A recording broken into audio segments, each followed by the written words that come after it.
Okay, for all these next assessments, we're gonna be looking for asymmetries from side to side of the body. So the first one we're gonna do is we're gonna look at a general assessment of muscle tone and a general assessment of facial tone and stuff like that. So what I want you to do first is look at your child and make sure you're writing all this down because it'll start to correlate together as you go. But we're gonna look at their facial asymmetries. So I'm gonna use myself as an example because I have a left brain delay.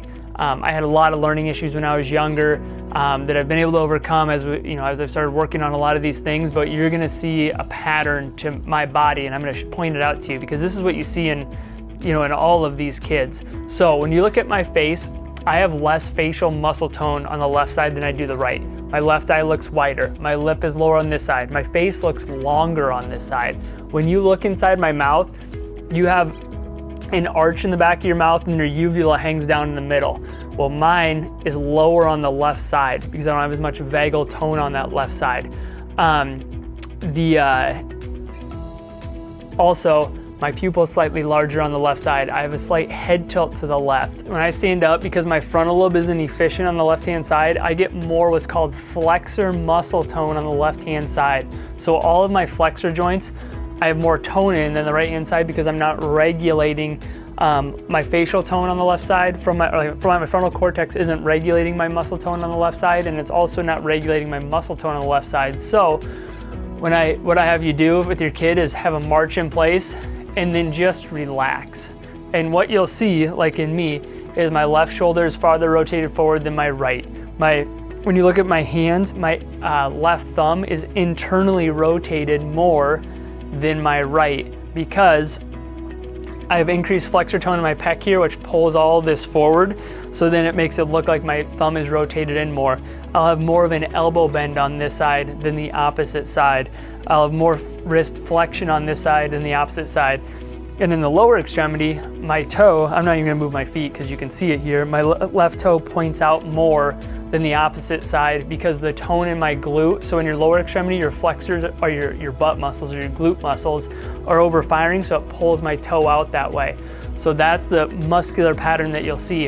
And then when I sit down, which I'm doing now, and you feel the range of motion, what you're gonna feel is my right shoulder will go way higher than my left shoulder. Like I get a ton of tension here on my left side in comparison to my right side. I have no tension.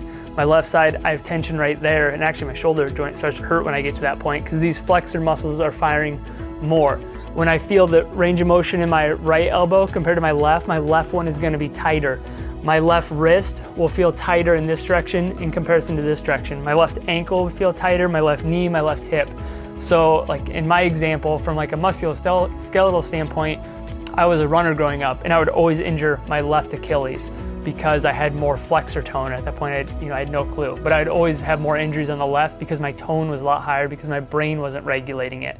So number one, that's what you're gonna look at from a perspective of the motor system.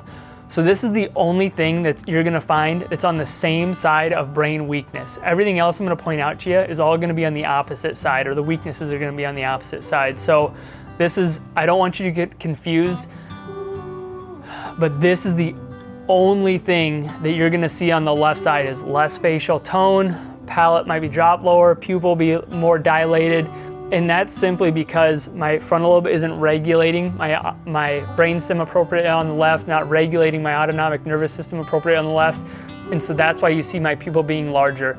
And also, for example, people may sweat more on that side. Their hands may be sweatier on that side.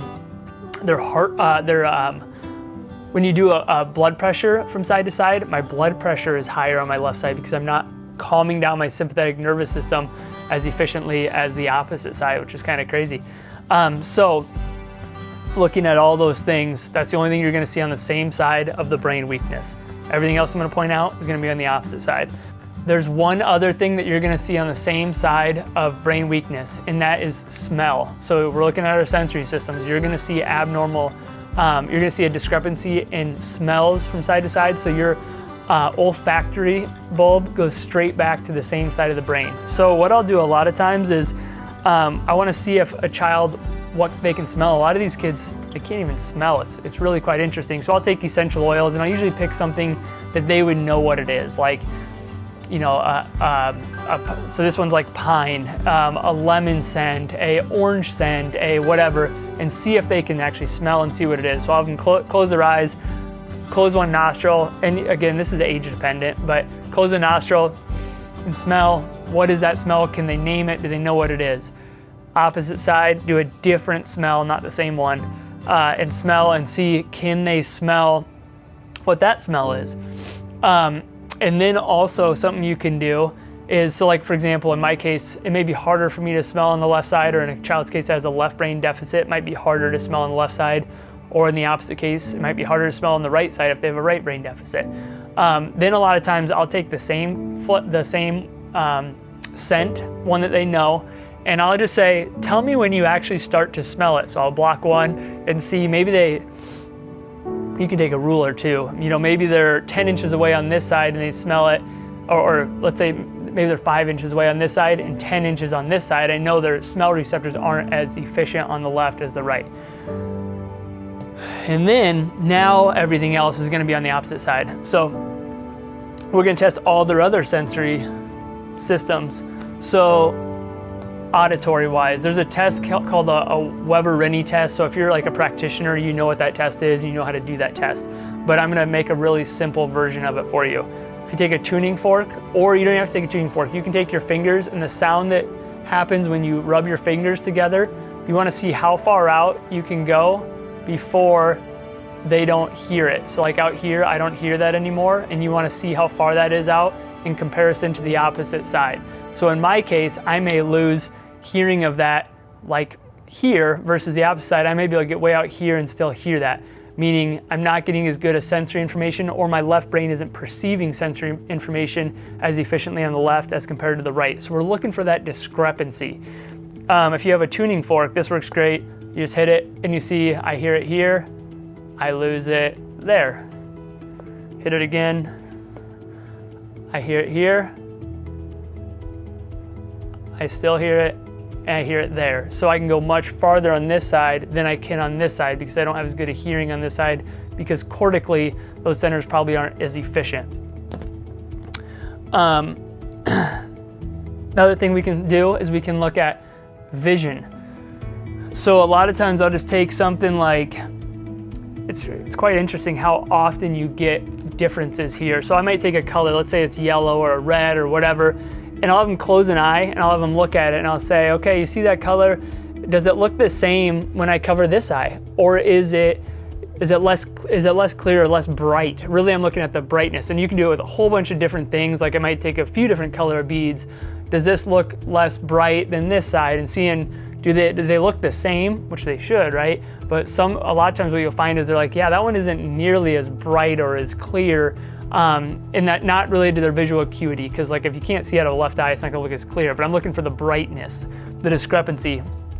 And then what I'll do is I'll look at their peripheral vision. So I'll take something like this and I'll come from behind and I'll say, oh, let me know when you see that. And I'll come over the top of their vision, and once they see it, they say, oh, I see it, but they're always looking straight ahead. So I have them look at like a dot on the wall and see, okay, I can see it there now.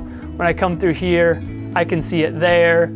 I can see it there now in my peripheral vision. So that's where I can see, versus on this side, I might be able to see it, like I can see it there, I can see it there, I can see it there. So I might see, like for example, it may take a lot longer into my visual field on this side, or a lot farther into my visual field on this side, or on this side, like I might be able to see it a lot quicker on this side than this side, because again, those visual pathways, they come in and some cross the opposite side. Obviously some still come to the same side, but you'll start to see that imbalance of, we'll start finding more things that says that the left brain is weak.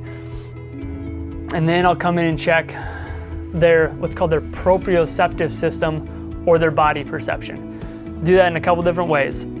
So have something that has a soft side, have something that has a sharp side, relatively sharp. It doesn't have to be like, don't have something that's really sharp.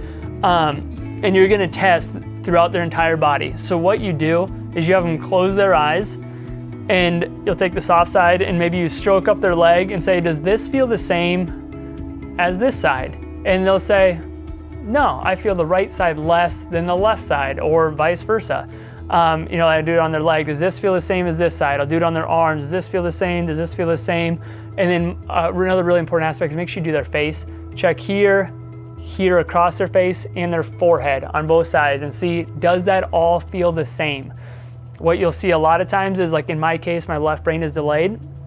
So what you'll find in that case is they probably feel it less on their right side in comparison to their left in general.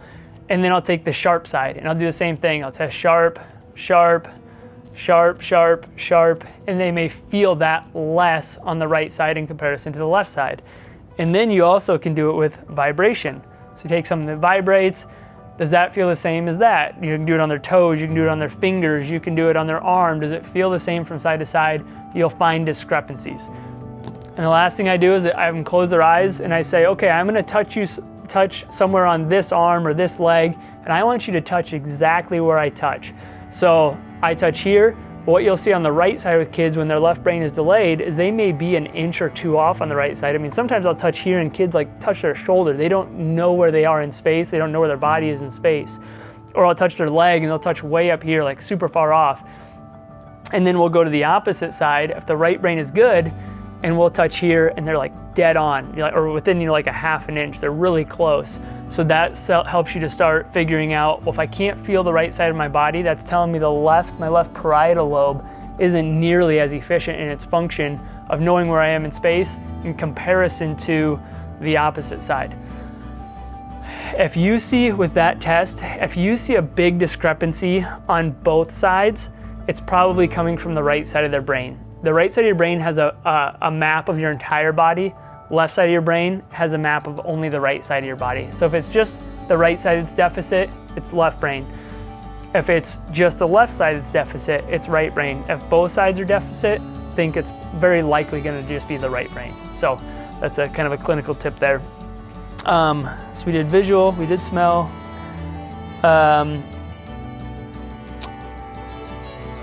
We did proprioception. I usually don't do taste, so I wouldn't even worry about that one.